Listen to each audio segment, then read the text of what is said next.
Hi అండి. ఈరోజు ఒక మంచి రెసిపీ అయితే చేస్తాము. Healthy recipe. ఒకప్పుడు మా మమ్మీ ఏది నాకు చేసి పెట్టేది అడిగినప్పుడల్లా. ఇప్పుడొచ్చి నేను చేస్తున్నాను. అప్పుడు తిని పెట్టేదాన్ని, ఇప్పుడు చేయాల్సొస్తుంది.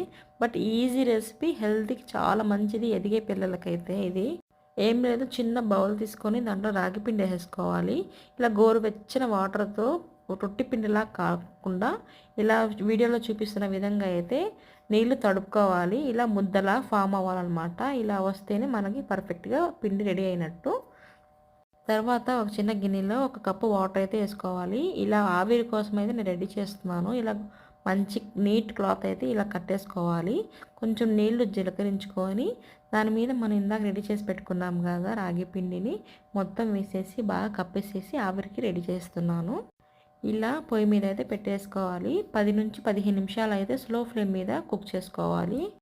అప్పుడులోపు జీడిపప్పు, బాదం పప్పు అయితే నేను కొంచెం బరకగా మిక్సీ పట్టేసుకున్నాను. బెల్లం తురిమి రెడీ పెట్టుకున్నాను. ఇప్పుడు ఒకసారి చెక్ చేద్దామండి. చూసారు కదా ఎంత బాగా కుక్ అయిందో. ఇలా బాగా ఆవిరైపోవాలన్నమాట. పిండి చెక్ చేస్తూ ఉండాలి. ఒకవేళ మీకు పచ్చిగా అనిపిస్తే మళ్ళీ ఒకసారి 5 నిమిషాలైనా మళ్ళీ పెట్టొచ్చు, ఏం కాదు. చూసారా ఇలా రావాలన్నమాట. ఈ మొత్తం పిండిని ఒక చిన్న గిన్నెలో తీసేసుకొని బెల్లము, జీడిపప్పు, బాదం పప్పు మొత్తం వేసేసుకోవాలి. ఇలా నెయ్యి వేసుకోవాలండి. కొంచెం కొంచెం నెయ్యి వేసుకుంటూ బాగా మిక్స్ చేయాలి. నెయ్యి కొంచెం కొంచెం యాడ్ చేసుకుంటూ బాగా మిక్స్ చేసేసుకోవాలి. అసలు ఈ రాగి పిట్టు అయితే చాలా టేస్టీగా ఉంటుంది.